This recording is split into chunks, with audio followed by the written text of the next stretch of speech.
खुदावंद आपके साथ हो और आपके साथ भी हो। अंजिल मुकद्दस संत मत्ती के मुताबिक। ऐ खुदावंद तेरी तमजीद हो। संत मत्ती के अंजिल उसका 21 बाब 28 से 32 आयत तक।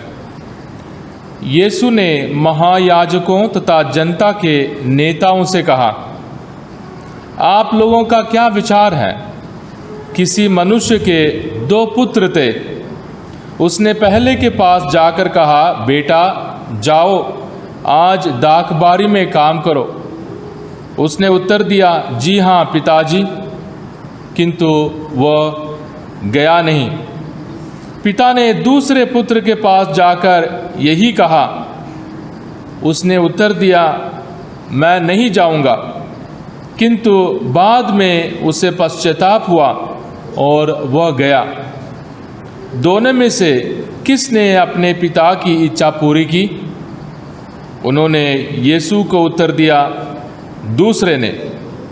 इस पर यीशु ने उनसे कहा, मैं तुम लोगों से कह देता हूँ, नाकेदार और वेश्याएं तुम लोगों से पहले ईश्वर के राज्य में प्रवेश करेंगे।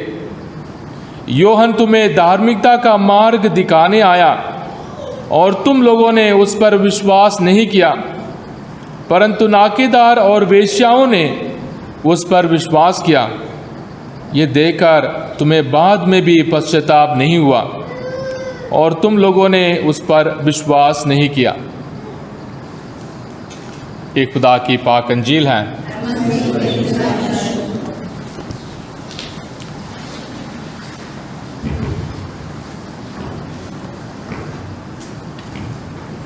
खुदावंद यीशु मसीह में प्यारे भाइयों और बहनों,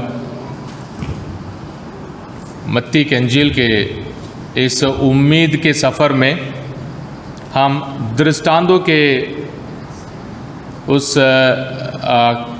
हर कहानी को समझने और सोचने और उसके मुताबिक चलने के लिए खुदा से बरकत मांग रहे हैं। पिछले इतवार को हमने इस बात पर विचार की कि हमारी शिकायतें कभी ख़त्म नहीं होती हैं। हमारी शिकायतें बार बार बढ़ती जाती हैं, पर खुदा की मेहरबानी और भी ज़्यादा है और खुदा की मेहरबानी कभी ख़त्म नहीं होती। अगर हमारी शिकायतें ख़त्म नहीं होती, उतनी ही ज़्यादा खुदा की मेहरबानी भी ख़त्म नहीं होती है। और मत्ती के अंजील में 3 अलग अलग दृष्टांत हमें मिलते हैं। वो है कि हम इनकार करते हैं, खुदा के तौर तरीके को इनकार करते हैं और अपनी अकड़ में, अपने घमंड में, अपने सोच विचार में हम चलना चाहते हैं, अपनी मर्जी चलाना चाहते हैं। 3 अलग अलग दृष्टांत है। हमने आज पहला दृष्टांत सुना, 2 बेटों की दृष्टांत। तो खुदा की योजना में और खुदा की मर्जी में और खुदा की बुलाहट में, खुदा की मेहरबानी को हासिल करने में हमारा सोच विचार क्या है, हमारे इरादे क्या हैं और हम किस तरीके से हम खुदा को मानना चाहते हैं, इन बातों पर गौर करना हमारे लिए ज़रूरी है। आज के पाक मास की शुरुआत में फादर ने 3 लफ्ज़ों से तीनों पाठों को साफ साफ हम सबों के लिए पेश किया था।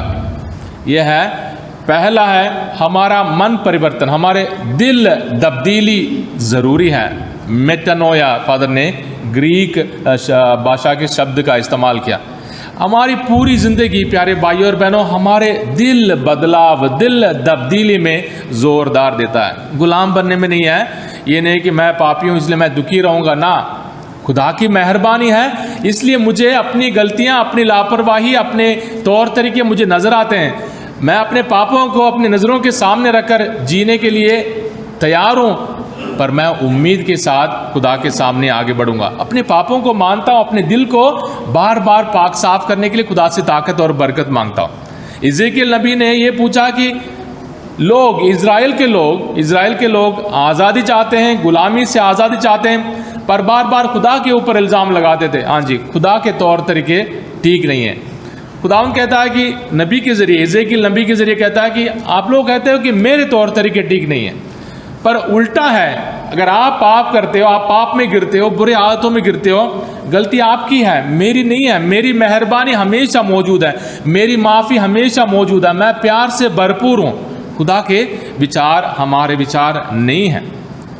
और खुदा हम सबों से चाहता है जितना हम खुदा के विचार के साथ मिलेंगे, खुदा की मर्जी के साथ मिलेंगे, उतना ही हमारी दिल तब्दीली होगी, उतना ही हमारा दिल खुदा के दिल के साथ मिल सकता है और खुदा के पाक दिल से हम और भी बरकत हासिल कर सकते हैं। ये बहुत ज़रूरी है। हम सफ़र में हैं प्यारे भाई और बहनों, हम किसी दीवार के समान नहीं है, एक बार बन गया तो हमेशा के लिए बन गया नहीं। हम हमेशा हर रोज़ हमारे सफ़र में खुदा से ही चाहते हैं, खुदा के पास इसलिए चाहते हैं मेरे अंदर मेरे दिल की तब्दीली हो, मेरे दिल नू पाक बना दे, मेरे दिल नू पाक बना दे। और कुछ भी नहीं चाहिए, और कुछ भी नहीं चाहिए, बाकी सब कुछ मिल जाएगा, बाकी सब कुछ मिल जाएगा। इसलिए मेटानोया यानी नया दिल हासिल करना, अपने दिल के अंदर बदलाव और ज़रूरी बदलाव लाना हमारी कोशिश है, हमारी योजना है और बार बार हमारी दुआ भी होनी चाहिए। खुदा के सामने आते ही पाकमास के लिए तैयार होते ही हम सबों को ये समझ में आना चाहिए खुदा इतना बड़ा है, खुदा इतना मेहरबान है, खुदा मुझे इतना माफ़ करता है, मैं इतना बड़ा पापी हूँ और मेरे अंदर इतनी कमी है, मेरे अंदर अभी भी कमज़ोरी है, फिर भी मैं खुदा के पास जाऊँगा, खुदा के पास जाऊँगी ताकि खुदा की मेहरबानी मुझे बचा सकता है। ये बहुत बहुत ज़रूरी है। नए महीने में हमने पैर रखा है, आज रोज़री का महीना है, मिशनरी महीना है। अगर हमने मिशनरी बनना है, हम सबों के लिए खुदा के सामने यही दुआ बार बार करना है, प्रभु मेरे दिल को पाक बना दे। और दूसरा कदम ये है, हमारी ज़िंदगी में हमने मेहनत करना है, काम करना है। कितने बार हम लोग बोलते हैं कि हम दुआ करते हैं। 10वीं फेल बच्चे भी होंगे, 12वीं फेल बच्चे भी होंगे, घर में कोई कामयाबी नहीं है, बैठकर दुआ करना।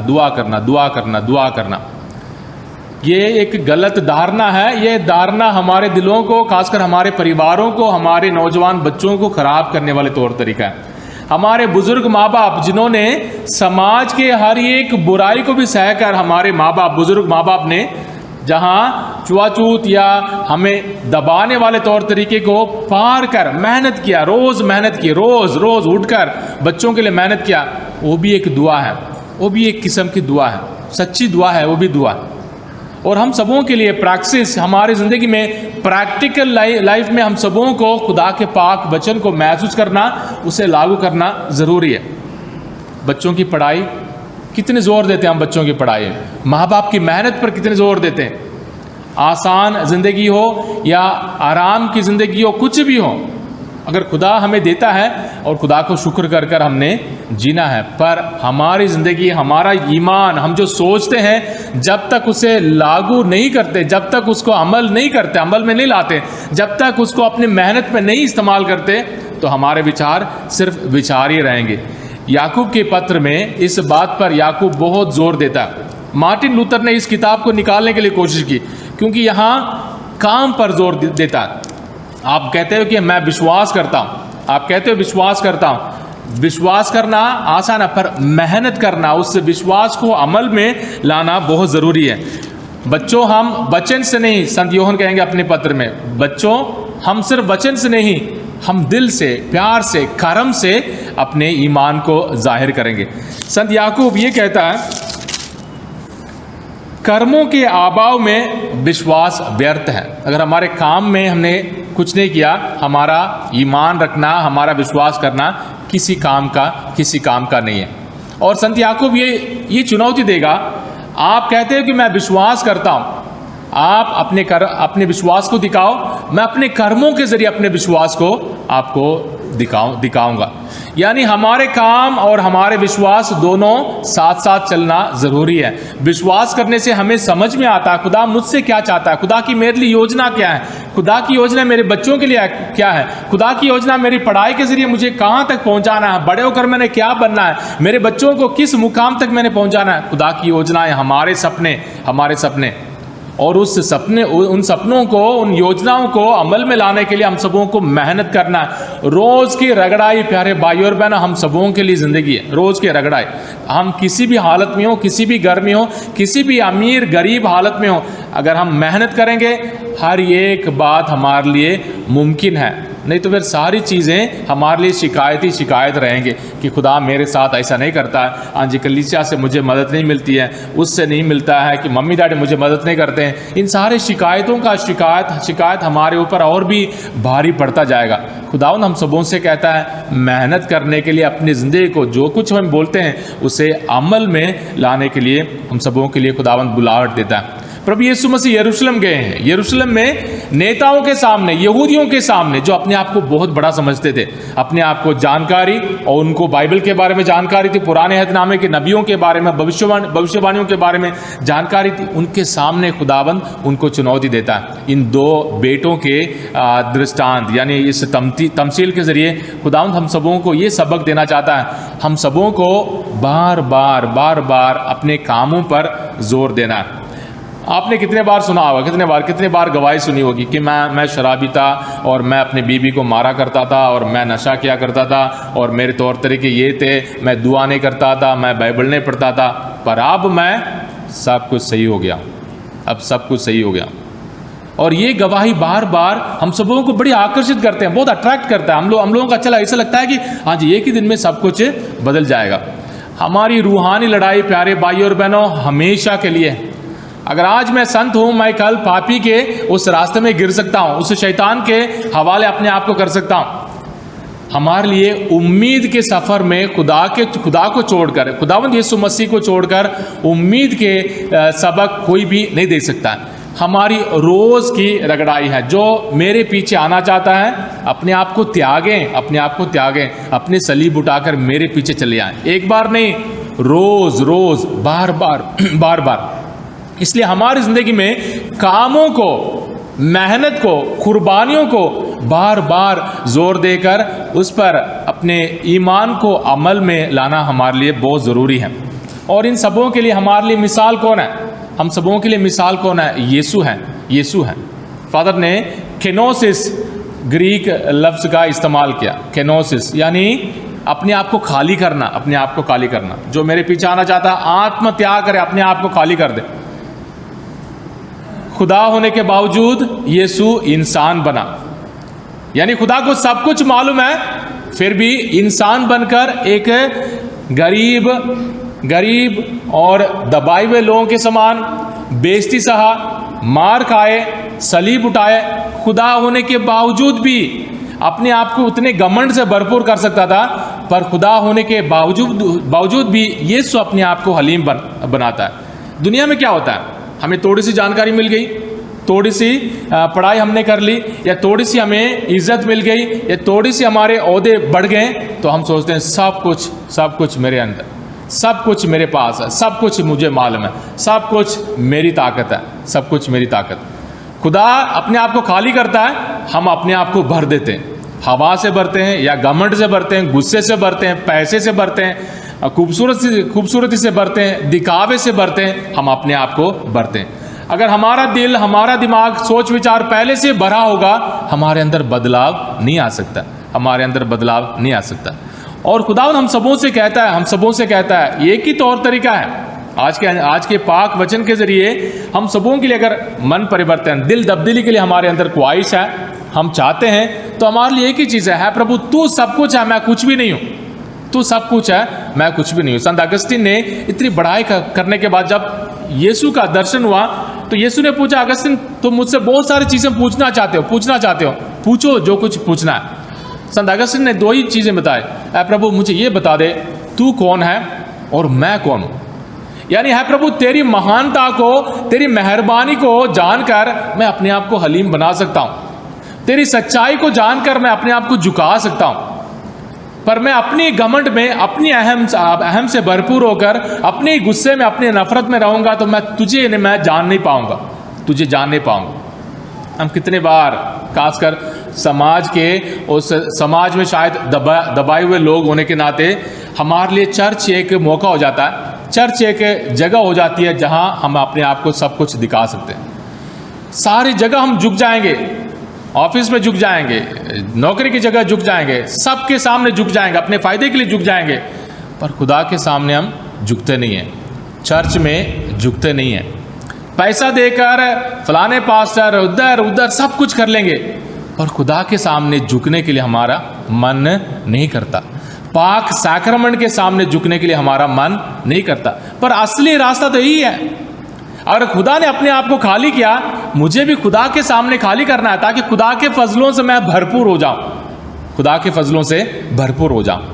तो हमारे लिए प्यारे भाइयों और बहनों, मन परिवर्तन, दिल तब्दीली, ये एक सजा नहीं है, ये एक डांट नहीं है, एक डंडा नहीं है। हमारे दिल को बदलना, पाक साफ करना उतना ही महत्वपूर्ण रखता है जितना हम अपने कपड़ों को साफ करने के लिए कोशिश करते हैं। नहाकर अपने आप को सुंदर बनाते हैं, अपने आप को साफ बनाते हैं, उतना ही हमारे दिल को हर बोझ से, हर परेशानी से हम सबों को साफ करना है। और खुदावंद हम सबों को प्रैक्टिकली अपने कामों में नजर आना चाहता है, अपने कामों में नजर आना चाहता है। बच्चे सुबह उठते हैं, अगर लेट उठते हैं आधा घंटा पहले उठना है। अभी पेपर आने वाले हैं, पेपरों की तैयारी में बच्चों को आधा घंटे पहले उठाकर मैं बैठकर बाइबल पढ़ता हूँ, बाइबल पढ़ती हूँ, तू बैठकर अपनी पढ़ाई कर।